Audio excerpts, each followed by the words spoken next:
پچھلی آیت کے ساتھ ربط یہ ہے کہ گزشتہ رکوع جو ختم ہو رہا ہے آخری آیت، اس میں اللہ جل شانہ نے ایک مثال بیان فرمائی تھی کہ زمین کی طرف اللہ تعالیٰ آسمان سے پانی نازل کرتے ہیں، پھر وہی پانی زمین میں جذب ہوتا ہے تو مختلف کھیتیاں وغیرہ اس سے کیا ہے اگتی ہیں۔ یہاں پر اللہ تعالیٰ نے اس رکوع کی پہلی آیت میں قرآن پاک کو اسی مثال کے پس منظر میں سرچشمہ ہدایت قرار دیا ہے۔ پہلے آیت کے الفاظ کو دیکھ لیں، پھر میں اس کی وضاحت کر دیتا ہوں۔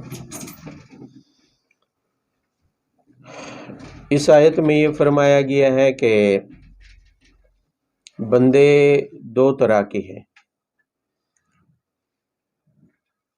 کسی کے دل نرم ہوتے ہیں کسی بھی وجہ سے، اس کا سبب کوئی بھی ہو سکتا ہے، ان کے دل اسلام کے لیے کھل جاتے ہیں، دین کے لیے ان کے دل کھل جاتے ہیں، جسے شرح صدر کہا جاتا ہے۔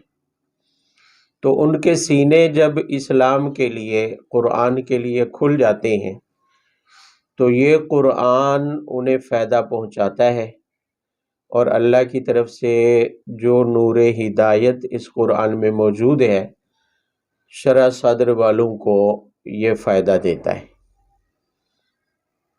اور کچھ بندے وہ ہیں جن کے دل اللہ کی یاد کے بارے میں سخت ہیں، اللہ کی یاد، دین اسلام، قرآن ان کے دلوں کو کھولتا نہیں ہے، انہیں شرح صدر حاصل نہیں ہے، تو انہیں قرآن سے فائدہ بھی نہیں ہوتا۔ بجائے نور ہدایت حاصل کرنے کے وہ قرآن کے ذریعے گمراہیوں میں تو جا سکتے ہیں مگر قرآن کے ذریعے انہیں ہدایت حاصل نہیں ہوتی۔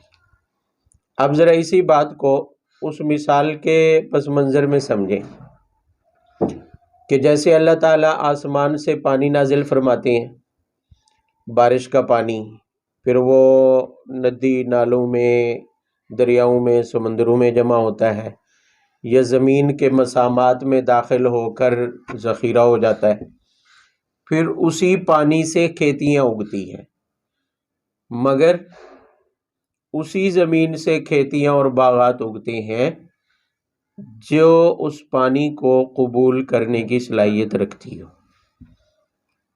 اس کو جذب کر کے فائدہ اٹھانے کی صلاحیت جو زمین رکھتی ہے، اسی سے پھر آگے سبزیاں وغیرہ اور غلے اور باغات اگتے ہیں۔ اگر زمین دوسری قسم کی ہو، شور والی، کلر والی، بنجر، پتھریلی، جس سے پانی کو کوئی فائدہ، پانی کے ذریعے جس کو کوئی فائدہ نہیں ہوتا، یا وہ پانی سے زرخیزی نہیں لاتی ہے، تو اس میں سے کچھ اگتا بھی نہیں ہے، وہ اسی کی طرح بنجر کی بنجری رہتی ہے، چاہے اس پر بارش ہو یا چاہے اس میں پانی لگائیں یا نہ لگائیں، اس میں کھیتیاں نہیں اگتی، اس کے اندر باغات نہیں اگتے۔ بے عینی اسی طرح فرمایا کہ بندوں کی بھی دو ہی حالتیں ہوتی ہیں، ایک شرح صدر والے جن کا سینہ دین کے لیے، قرآن اور اسلام کے لیے کیا ہو جاتا ہے، کھل جاتا ہے، اور دوسرے سخت دل والے، قرآن کے لیے، اللہ کے ذکر کے لیے ان کا سینہ کھلتا نہیں ہے۔ تو قرآن پہلی قسم کے لوگوں کو تو فائدہ دیتا ہے کہ وہ اس سے ہدایت حاصل کرتے ہیں، مگر دوسری قسم کے لوگوں کو قرآن کوئی فائدہ نہیں دیتا۔ یہ مضمون بے عینی آپ سورہ یاسین کے آخر میں بھی پڑھ چکے ہیں۔ وہاں کیا تھا کہ بھی اللہ تعالیٰ نے جو قرآن پاک نازل کیا ایمان والوں کے لیے تو ہدایت اور روشنی کا ذریعہ ہے، ان لوگوں کے لیے تو ہدایت اور روشنی کا ذریعہ ہے جو ایمان والے ہیں، موحد ہیں۔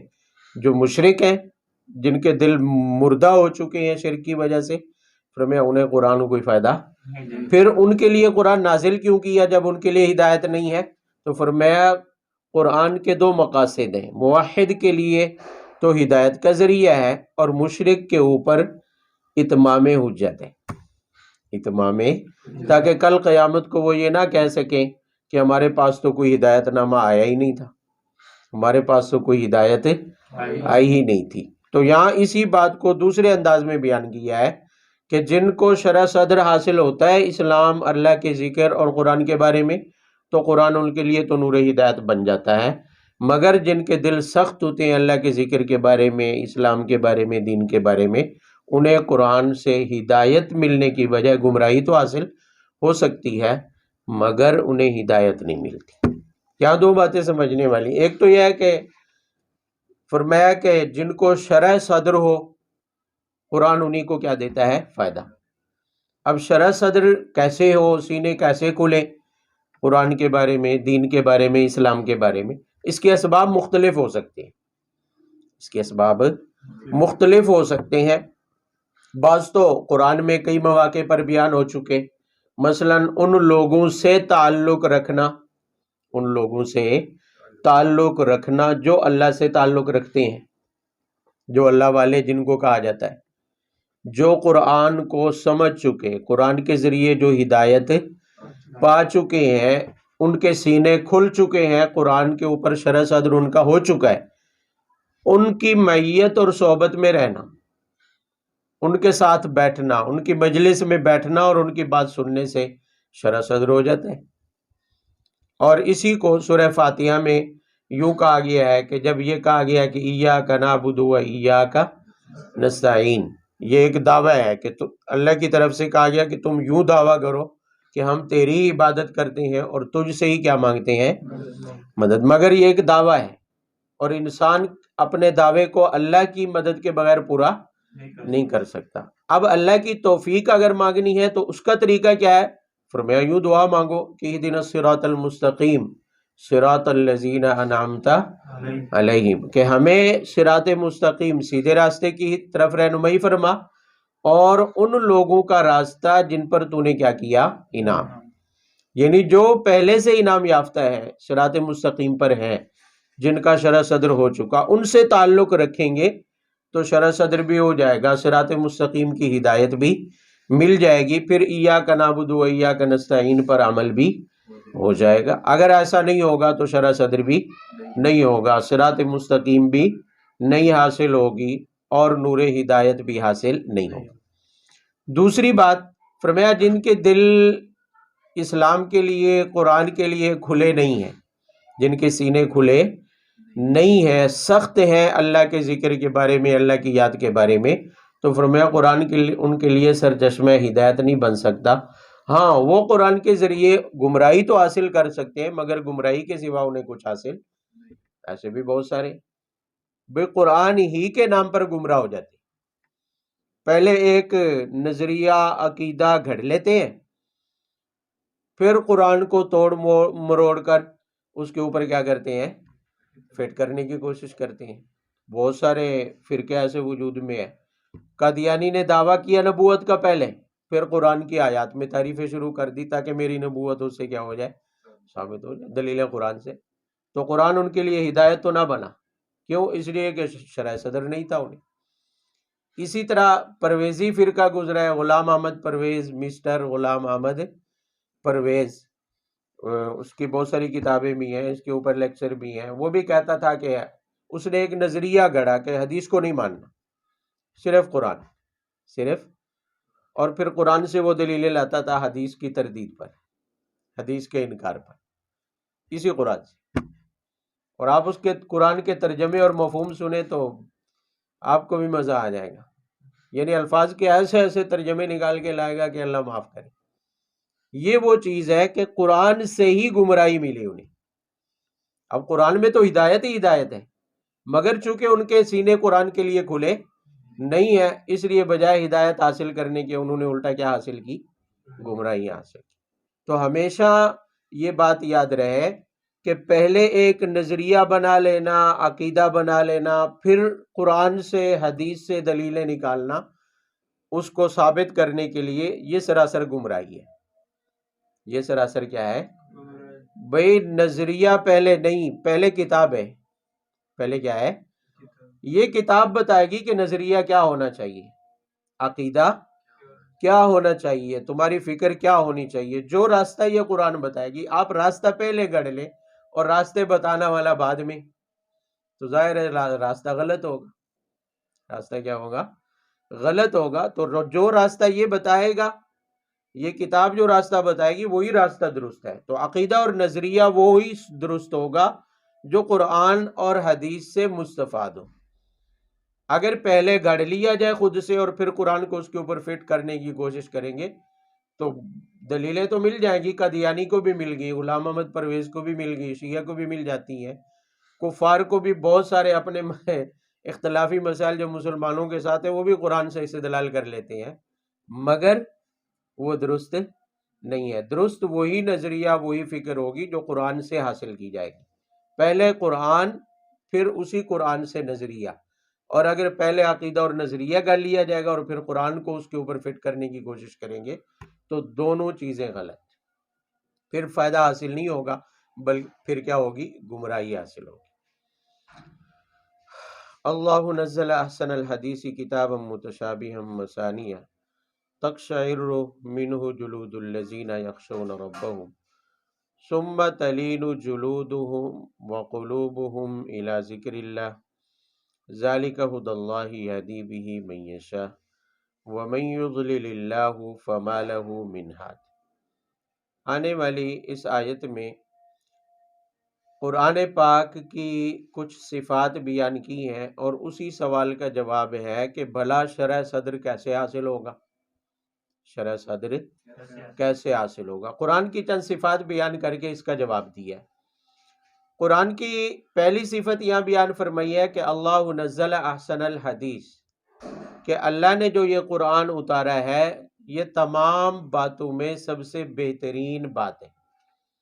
تمام باتوں میں سب سے بہترین بات ہے. بھئی دنیا میں بڑے سے بڑا دانشور جس نے کوئی بھی نظریہ گھڑا ہو دنیا کے بارے میں یا آخرت کے بارے میں، بات سمجھ آ رہی ہے، چاہے وہ نظریہ سائنسی ہو غیر سائنسی ہو، عقل اور تخمینے سے گھڑا گیا ہو یا ایویں لوگوں کے ہجوم نے مل کر کوئی نظریہ ایجاد کر لیا ہو، جیسے بھی ہو، فرمایا تمام نظریات، تمام باتوں جو لوگوں کو دانش مندانہ معلوم ہوتی ہیں، قرآن ان سب باتوں سے بہترین بات ہے، ان سب کلاموں میں بہترین. کیوں؟ اس لیے کہ یہ خالق کا کلام ہے، عقل کے پیدا کرنے والے کا کیا ہے؟ انسانوں کے پیدا کرنے والی ذات کا کلام ہے. تو جو کلام، جو نظریہ خالق نے دیا ہے، ظاہر ہے وہی نظریہ اور وہی بات سب سے کیا ہے؟ بہتر. اس لیے کہ ضابطہ ہے ملوک الکلامی کیسے؟ کلام الملوکی ملوک الکلام، بادشاہوں کا کلام بھی کلاموں کا بادشاہ ہوتا ہے. بادشاہوں کا کلام بھی بادشاہوں کا کیا ہوتا ہے؟ کلام. تو ظاہر ہے اللہ تعالیٰ کی ذات کو جو عظمت حاصل ہے وہی عظمت اللہ کے کلام کو حاصل ہوگی، وہی عظمت اس نظریے کو حاصل ہوگی جو اللہ تعالیٰ نے دیا ہے. تو قرآن تو اللہ تعالیٰ کا کلام ہے اور اللہ تعالیٰ کا بیان کردہ نظریہ ہے، تو اس نظریے اور کلام کا مقابلہ دنیا کا کوئی اور کلام اور نظریہ نہیں کر سکتا. اس لیے فرمایا احسن الحدیث، ہم نے جو یہ قرآن نازل کیا ہے یہ سب سے بہترین بات ہے، سب سے بہترین کلام ہے، اور اس کے بارے میں کوئی شک نہیں ہے. دنیا کے جتنے بھی اعلیٰ سے اعلیٰ کلام لے آئے، اعلیٰ سے اعلیٰ نظریات لے آئے، بات سمجھ آ رہی ہے، قرآن سب کے مقابلے میں سب سے کیا ہے؟ بہترین. قرآن سے بہترین کوئی نہیں. اب لوگ کہتے ہیں جی قرآن کی سائنسی تفسیر کرو، قرآن کی فلانی تفسیر کرو جو سائنسدانوں کو بھی منظور ہو، ایسی ہو جو عقل کو لگے. وہ بھئی عقل شکل بعد میں ہے، عقل بعد میں ہے، پہلے یہ ہے. اس لیے کہ یہ عقل کے جو خالق ہیں یہ ان کی کلام اور ان کے بیان کردہ نظریات ہیں جو عقل سے بھی اوپر ہیں، عقل سے بھی بلند ہیں۔ عقل وہاں تک اگر پہنچ سکتی تو پھر اسے نازل کرنے کی ضرورت ہے، بھئی عقل دے دی ہے اور عقل یہاں تک پہنچ سکتی تھی تو پھر قرآن یا کتاب کو نازل کرنے کی ضرورت ہی، نبی کو اور وحی کو بھیجنے کی ضرورت ہی نہیں تھی۔ عقل کی یہاں تک رسائی نہیں تھی تبھی تو اس کو بھیجا گیا، تبھی تو قرآن پاک کو نازل کیا گیا ہے۔ اور دوسری صفت بیان کی ہے، فرمایا کتاب متشابہہ، ملتی جلتی کتاب ہے۔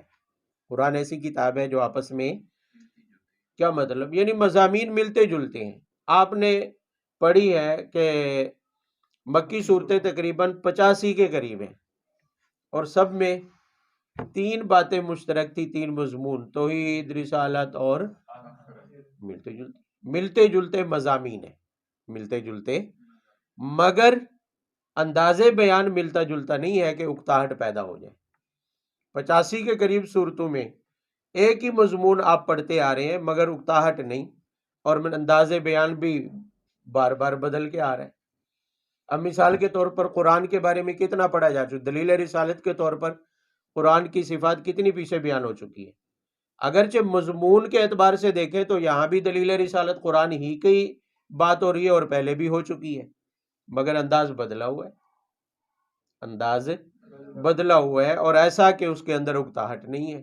ہاں کوئی پہلے سے ہی طبی طور پر تھکا ہوا ہے اور یہاں نیند آنی شروع ہو جائے، یہ ایک الگ بات ہے، مگر قرآن کے مضامین اور معنی اور مفہوم کے باوجود کہ وہ آپس میں ملتے جلتے اور مربوط ہیں، ایک جیسے ہیں، مگر انداز بیان بدلا ہوا ہے، کلام کے الفاظ کیا ہیں، بدلے ہوئے ہیں، اور بیان کا جو طریقہ ہے وہ بھی کیا ہے، بدلا ہوا ہے۔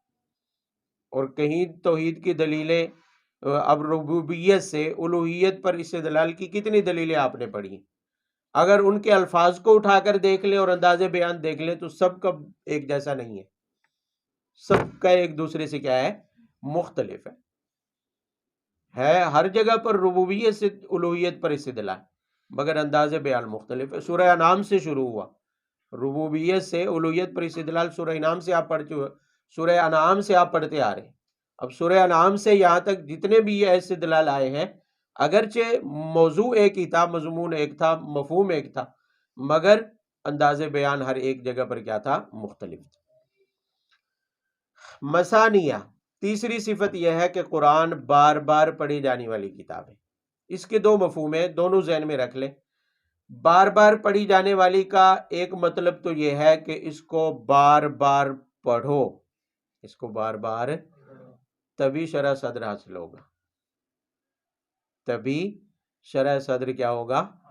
پیچھے کہا گیا نا، میں نے ابھی بتایا کہ قرآن کی صفات کے ساتھ ساتھ شرح صدر کے اسباب بھی بتانے کہ سینے کھلیں گے کیسے، قرآن کے لیے، اسلام کے لیے سینے کیسے کھلیں گے، فرمایا مثانیہ، بار بار پڑھیں گے، جب بار بار پڑھیں گے، اور قرآن کو جتنی بار پڑھ لیں، دوسرا مفہوم بھی اسی میں کہ قرآن کو جتنی بار بھی پڑھ لیں اکتاہٹ نہیں ہوتی، اکتاہٹ، ایک کتاب کو آپ 2-3 دفعہ پڑھ لیں تو پہلی دفعہ کے بعد دوبارہ نہیں پڑھی جائے گی، مگر قرآن ایسی کتاب ہے کہ جتنی بار پڑھے اکتاہٹ نہیں ہوتی، جنہیں معنی اور مفہوم سمجھ نہیں آتا وہ بھی بار بار پڑھتے ہیں تو اکتاہٹ نہیں ہوتی۔ تو قرآن بار بار پڑھی جانے والی کتاب ہے کہ اکتاہٹ نہیں ہوتی، اور دوسرا یہ ہے کہ بار بار پڑھی جانے والی کا مطلب یہ ہے کہ یہ اس لائق ہے کہ اس کو بار بار پڑھا جائے۔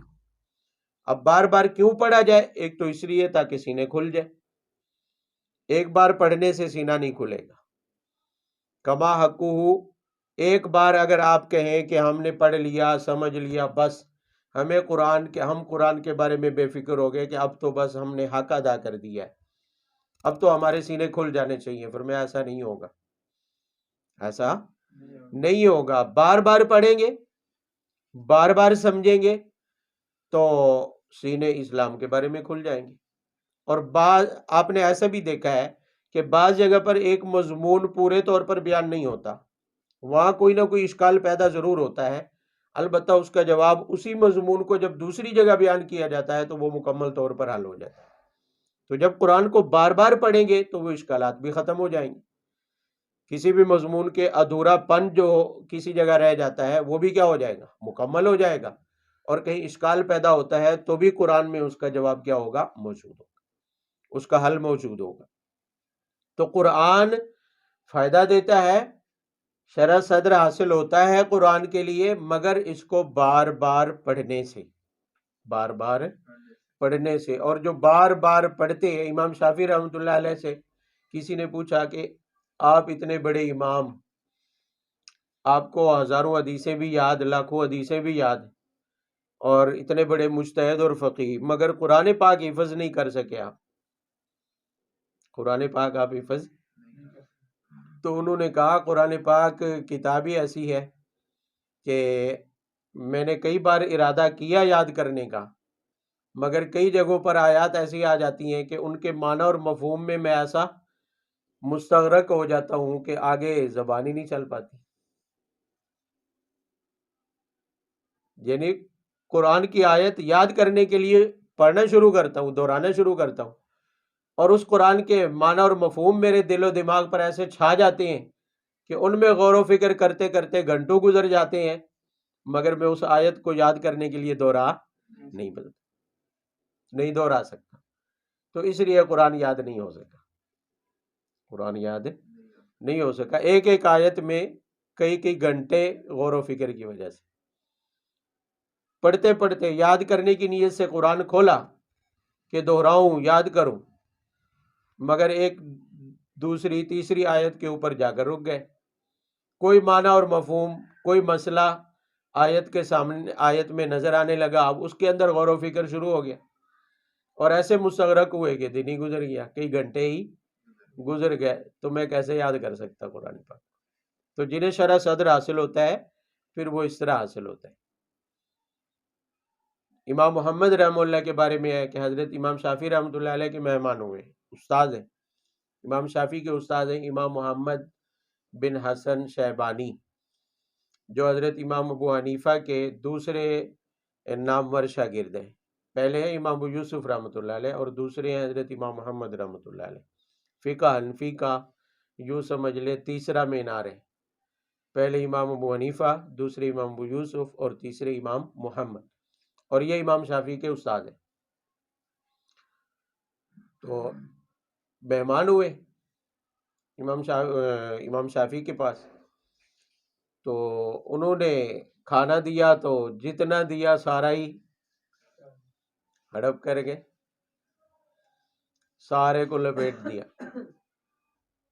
اور رات کو انہوں نے بچوں سے کہا ہوگا کہ میرے استاد صاحب خدمت کے لیے پانی شانی بھر کے رکھ دیں، رات کو نوافل وغیرہ پڑھتے ہوں گے، تہجد کے لیے اٹھیں گے تو وضو کے لیے ضرورت پڑ سکتی ہے. تو صبح وہ پانی بھی ویسا کا ویسا رکھا ہوا تھا. تو گھر میں کسی نے، بچوں نے کہا ہوگا شاید، اب ایک امام کا گھرانہ ہے، وقت کے ایک مجتہد کا گھرانہ ہے، تو ان کے بچے بھی تو ایسے ہی ہوں گے.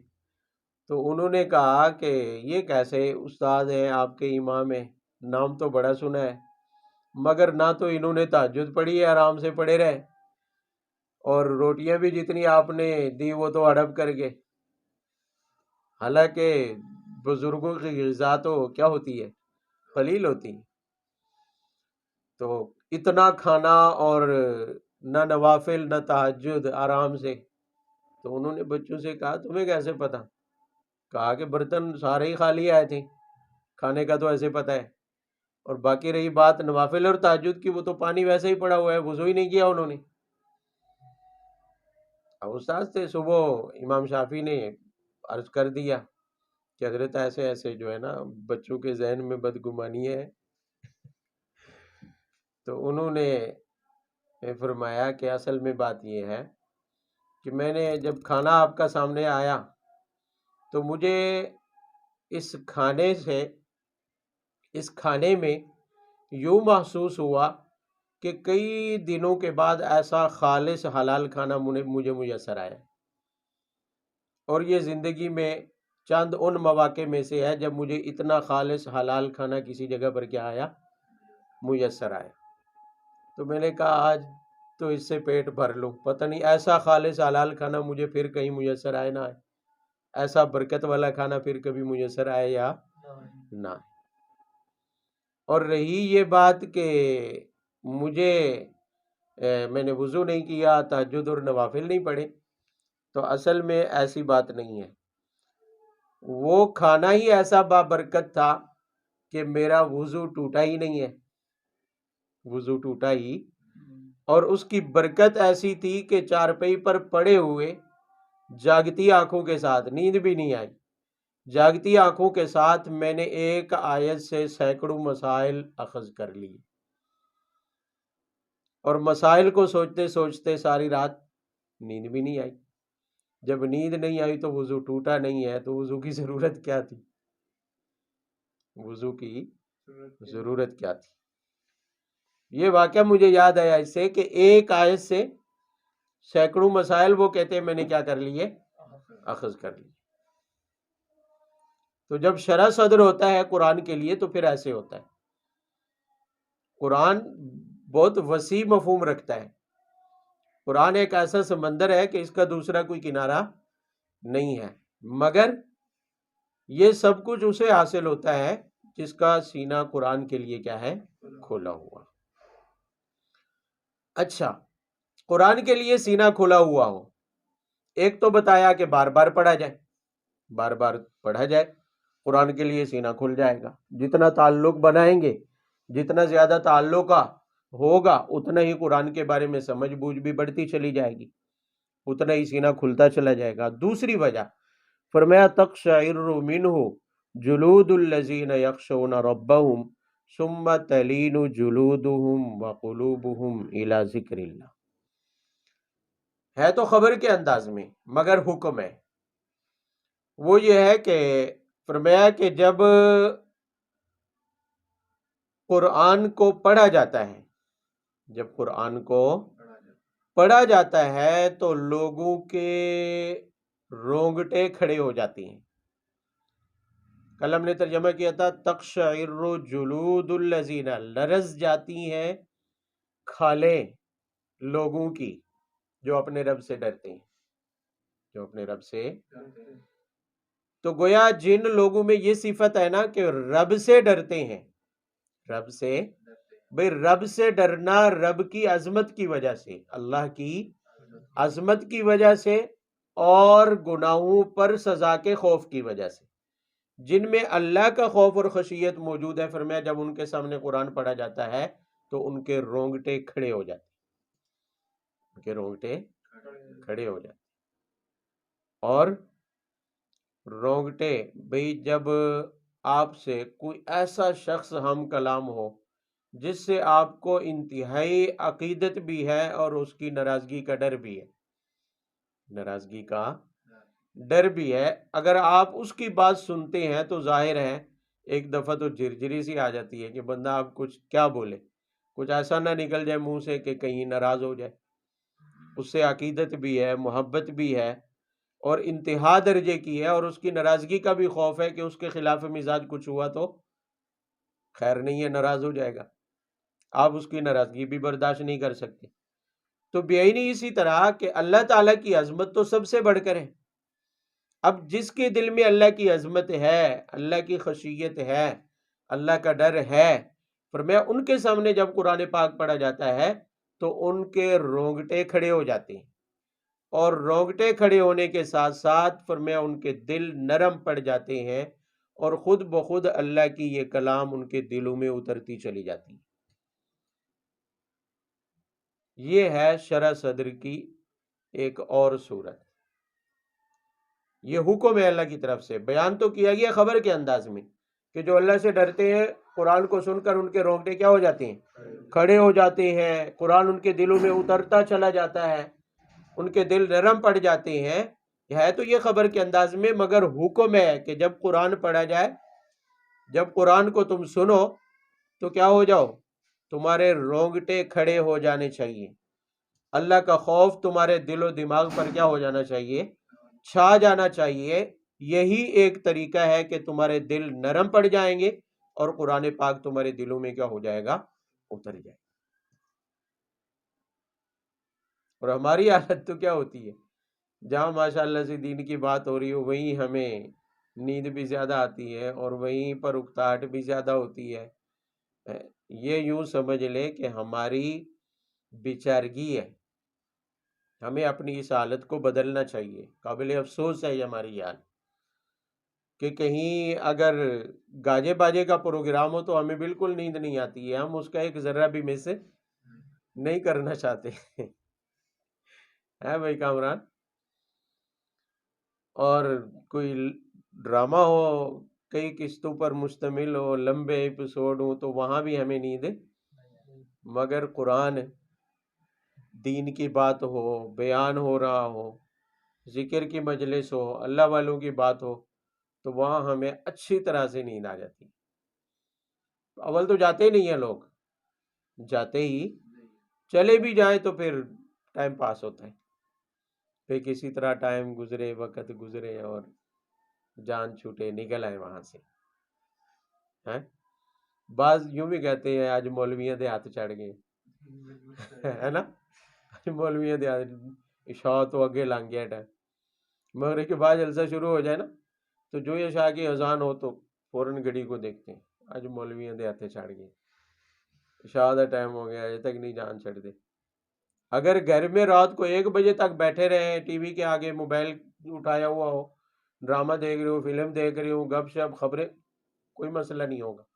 عشاء کیا رات کے 1 بھی بج جائے تو کوئی مسئلہ نہیں ہے، رات بھی گزر جائے تو کوئی مسئلہ نہیں ہے، مگر مولویہ دے ہاتھے چڑھ گئے، عشاء ہو جائے مولویہ دے ہاتھے چڑھ گئے۔ یقین کریں ہم جلسے کی دعوت دیتے ہیں نا کسی کو، پہلا سوال پتہ ہے ہم سے کیا ہوتا ہے؟ کتنے ٹائم کا ہوگا، کتنا ٹائم سانو بن کے رکھنا ہے تو سر، پہلا سوال یہ ہوتا ہے، یعنی 1 گھنٹہ 2 گھنٹے 3 گھنٹے اگر انہیں بتا دیا جائے نا بس مغرب سے عشاء تک، اچھا آگے تے نہیں لے جاؤ گے، یہ کمال کی بات ہے بھئی۔ اگر دین کی بات سنتے ہوئے آدھا گھنٹہ گھنٹہ اوپر ہو گیا تو کون سی موت آ جائیں گی، یہ حالت ہوتی۔ وہی لوگ یقین کرے جو یہ سوال کرتے ہیں نا کہ بھی کہیں جلسہ بیان لمبا تو نہیں ہو جائے گا، وہی لوگ رمضان کے مہینوں میں روزے چھوڑ کر 3 دن کے میلے دیکھتے ہیں، میلے میں شریک ہوتے ہیں۔ بھی میلہ ہے، روزہ کیوں میلہ نہیں چھوڑ سکتے، میلہ لازمی ہے چاہے رمضان بھی ہو، لیکن روزے کی خیر ہے۔ اور اس میلے میں سرعام کھانے پینے کی چیزیں بکتی ہیں، پتہ ہے سب کو کہ روزہ چھوڑا ہوا ہے سب، اور میلے میں شریک ہے، اس میلے میں سب کچھ ہوتا ہے، ایسی حالت ہوتی ہے۔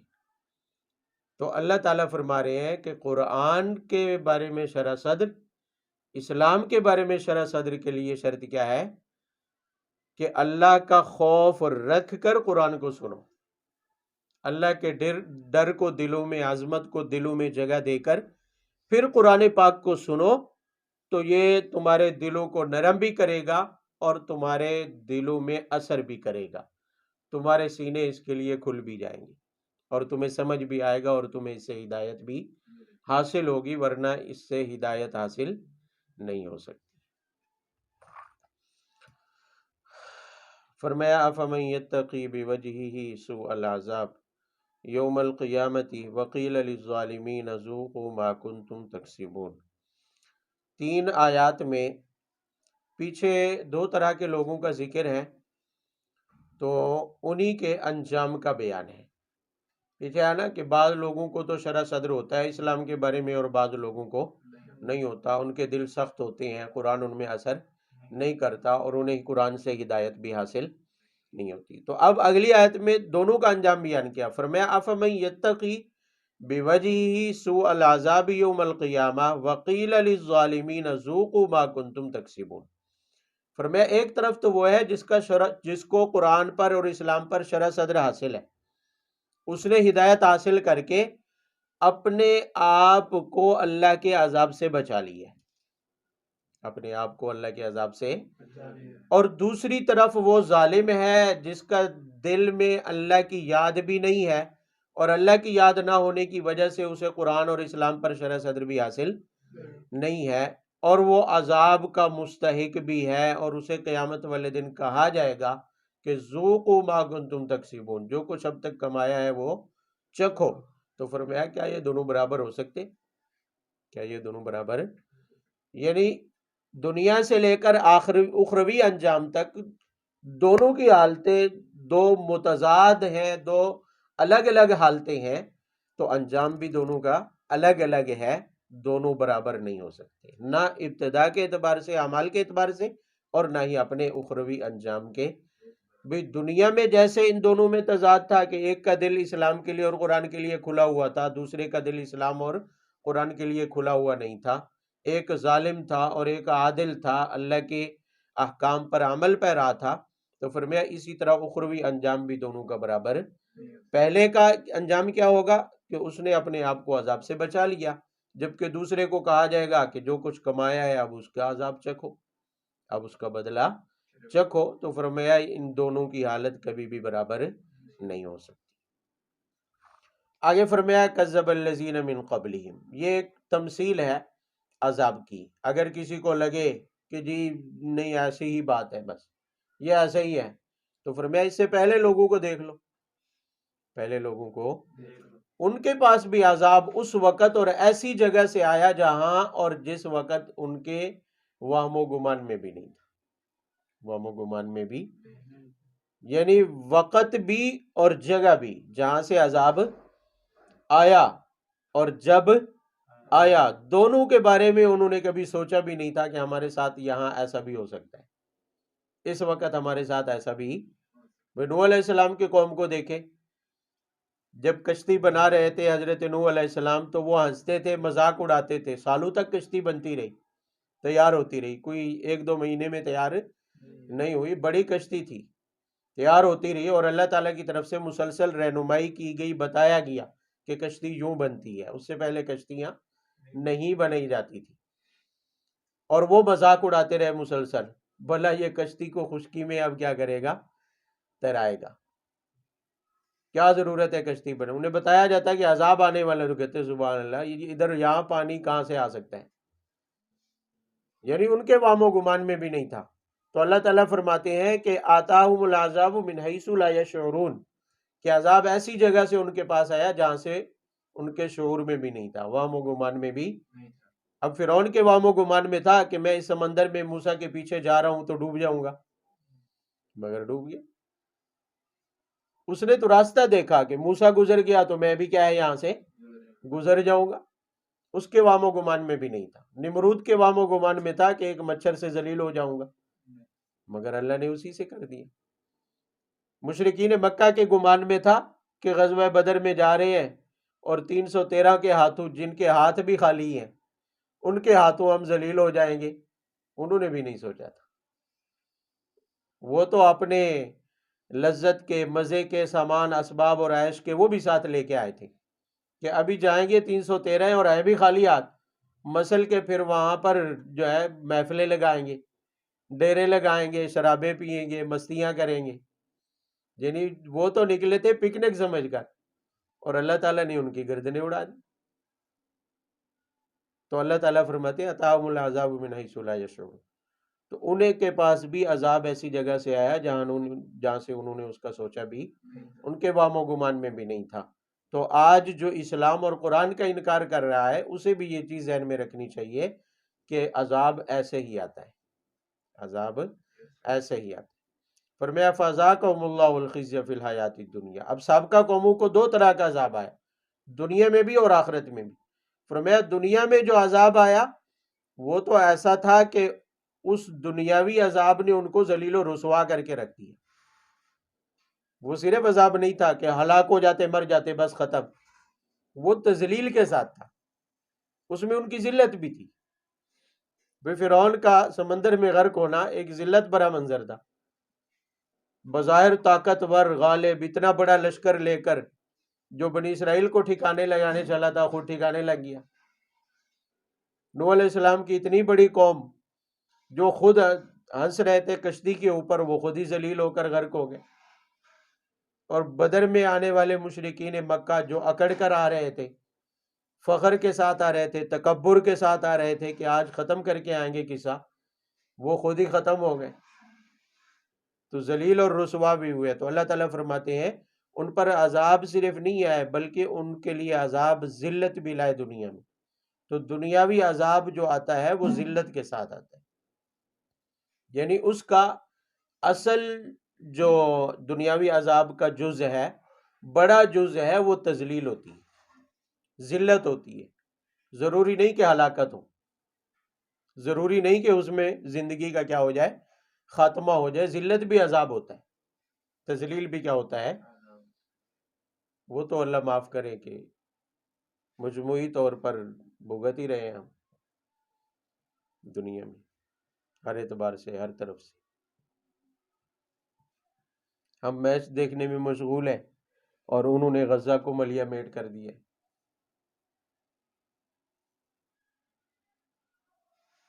غزہ ختم ہو گیا، غزہ شہر جس کو کہتے ہیں ختم ہو گیا۔ اب وہ غزہ سے نکل جانے والوں کا پیچھا کر رہے ہیں، نکل جانے والوں کا، جنہوں نے باہر کہیں رفح بارڈر پر ڈیرے ڈالے ہوئے ہیں، کیمپوں میں ہیں، ہسپتالوں میں ہیں، اب ان کے پیچھے، اور ہم میچ دیکھنے میں مشغول ہیں۔ ہم سیاست اور لانتی جمہوریت کے خول میں بند ہیں جس کا کوئی فائدہ حاصل نہیں۔ ہر 5 سال کے بعد جمہوریت کا تماشا کھڑا ہوتا ہے اور پورے 5 سال ہم اس پر تبصروں میں گزار دیتے ہیں، وقت بھی برباد، دماغ بھی، عقل بھی اور اعمال بھی، سب کچھ۔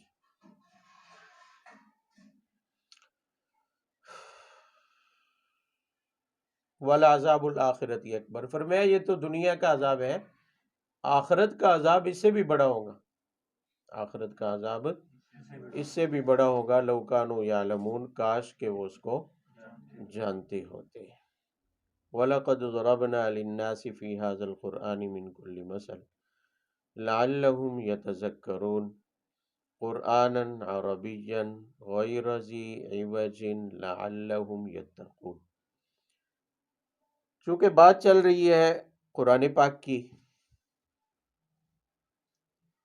اور پیچھے بتایا گیا کہ قرآن پاک کے بارے میں، اسلام کے بارے میں شرح صدر اسی کو حاصل ہوتا ہے، یا ہدایت اسی کو حاصل ہوتی ہے جس کو شرح صدر حاصل ہو جائے، جس کا سینہ قرآن کے لیے کھل جائے۔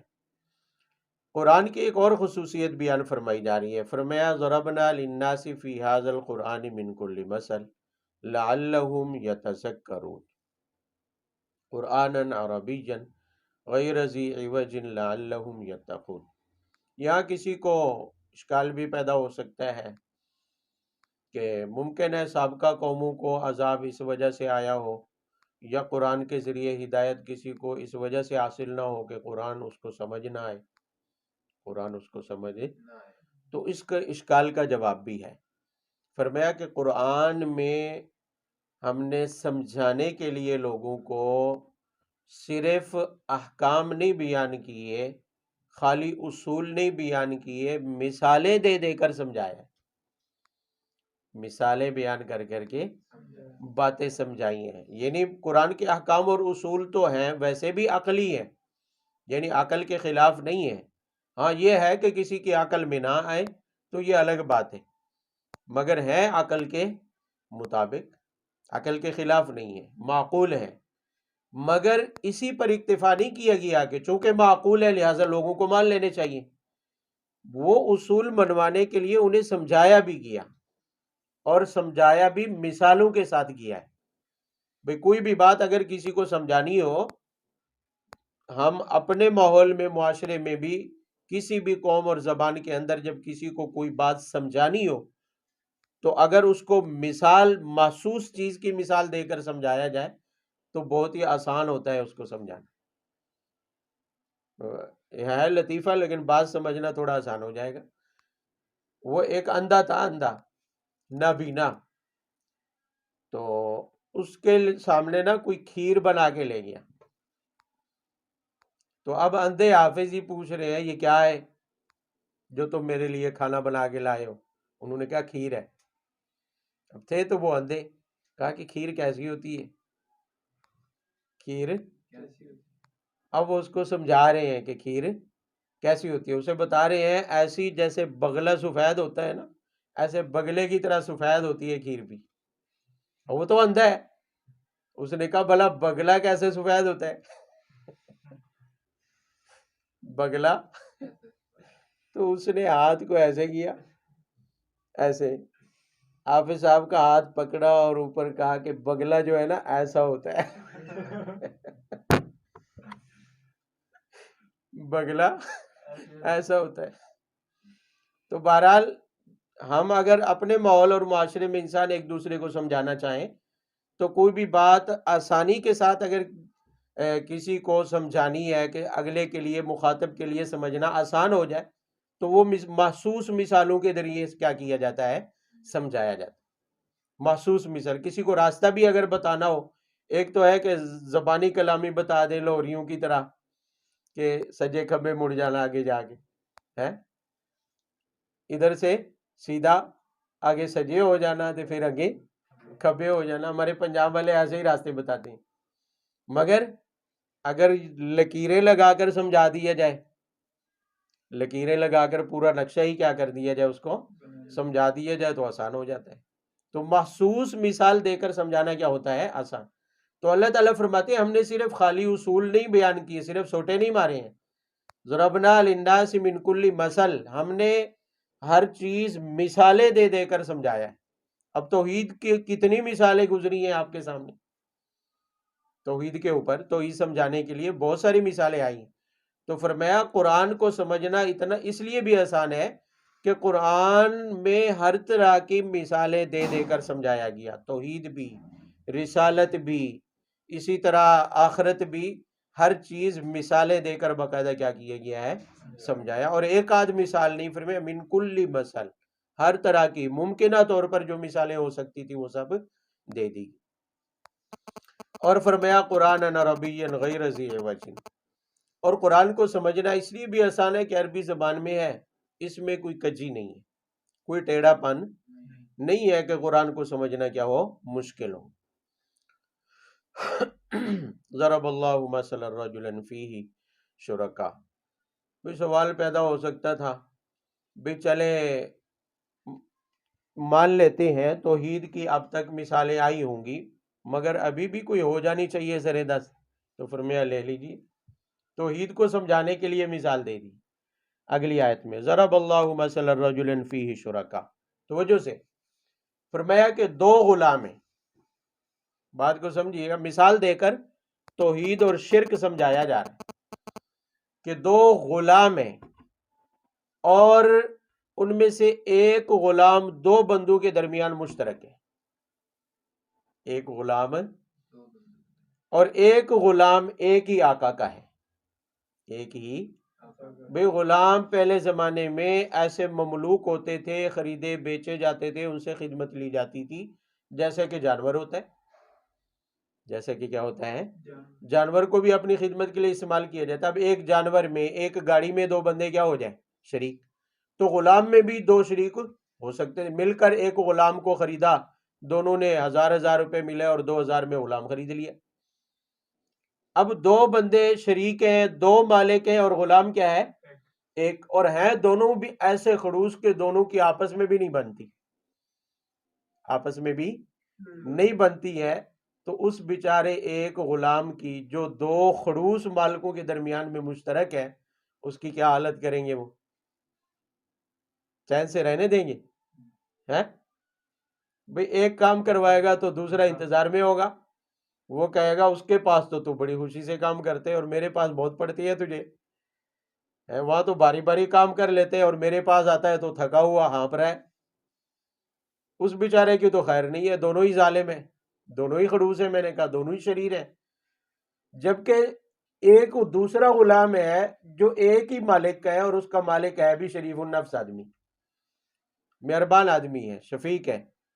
تو اب بتائیں ان دونوں غلاموں میں سے کون سا بیچارہ بے سکون رہے گا اور کون سا سکون کے ساتھ ہوگا؟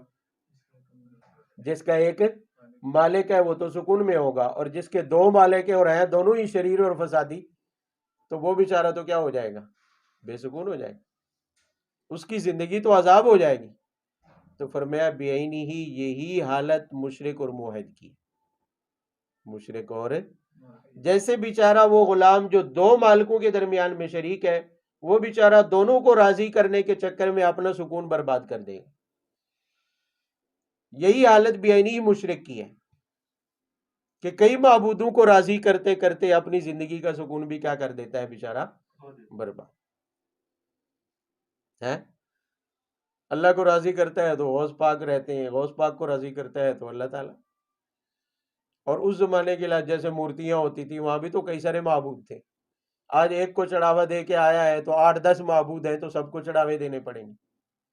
ایک مندر پر اگر ایک مندر پر اگر چڑھاوا چڑھایا ہے تو ظاہر ہے دوسرے مندروں پر بھی کرنا پڑے گا، ورنہ وہ بھگوان تو کیا ہو جائیں گے؟ انصاف تو کرنا ہے نا۔ کئی بھگوان جو ہوئے، ایک تو ہے نہیں، ایک تو ہے نہیں۔ اس سال اگر داتا کے دربار پر 10 جگہ چڑھائی تھی تو اگلے سال لال شہباز قلندر کے دربار پر بھی تو چڑھانی ہے، راضی تو سب کو رکھنا ہے نا۔ اور پاکستان میں تو اللہ معاف کرے ہر بستی اور ہر گاؤں اور ہر صوبے میں ہزاروں مزاریں اور درگاہیں ہیں، کس کس کو راضی کرتے پھریں گے؟ تو فرمایا وہ بندہ جو مشرک ہو، ذہنی طور پر نظریاتی طور پر وہ بے سکون ہوتا ہے، اس بیچارے کو اطمینان حاصل نہیں ہوتا۔ بیچارہ کسی کام میں نقصان ہو گیا تو فوراً سوچتا ہے فلانا کیا ہوگا، شاید فلانا معبود کیا ہو گیا، ناراض ہوگی۔ کہتے ہیں نا لگتا ہے پیر صاحب ناراض ہیں ہم سے، پیر صاحب ہم سے کیا ہے؟ ایک دفعہ کی 11ویں چھوٹ گئی تو کہتے ہیں لو جی 11ویں اس دفعہ نہیں دی تھی، دیکھ لیا نا اس کا انجام، قضا ہو گئی۔ یہی ہوتا ہے۔ مگر جو موحد ہے وہ تو ایک ہی معبود کو مانتا ہے، اور وہ معبود ہے بھی مہربان۔ اگر کوئی خطا ہو بھی گئی تو پتہ ہے توبہ کر کے معافی لے لوں گا، استغفار کر کے اپنے گناہ بخشوا لوں گا، وہ مطمئن رہتا ہے۔ وہ کیا رہتا ہے؟ مطمئن۔ اگر اس کو کسی کی ناراضگی کا خوف بھی ہوتا ہے تو اسی ذات کا، ایک ہی ذات کا، نہ تو وہ زیادہ کی ناراضگی کو رضا میں بدلنے کی کوشش کرتا ہے اور نہ ہی اس کی زندگی عذاب بنتی ہے۔ تو فرمایا یہ مثال ہے موحد اور مشرک کی، کہ جیسے کئی مالکوں کے درمیان میں مشترک غلام بیچارہ اس کی زندگی عذاب بن جاتی ہے، ایسے ہی ایک مشرک کی زندگی بھی کئی معبودوں کے درمیان میں بے سکون ہو جاتی ہے۔ اگر سکون چاہیے تو پھر موحد بنو اور اس غلام کی طرح بنو جو ایک ہی شریف النفس آقا کے تحت کام کرتا ہے۔ حل یستویان مسئلہ، فرمایا کہ کیا یہ دونوں برابر، یعنی دونوں کی حالتیں کیا برابر ہو سکتی ہے؟ فرمایا نہیں۔ تو پھر الحمدللہ، فرمایا یہ پڑھ لو کہ تمام تعریفیں صرف کس کے لیے ہیں؟ اللہ تعالیٰ کے لیے ہے، اسی لیے عبادت کا مالک بھی صرف کون ہے؟ اللہ۔ بل اکثرہم لا یعلمون، بلکہ بہت سارے لوگ جانتے نہیں۔ سبحان ربک رب العزت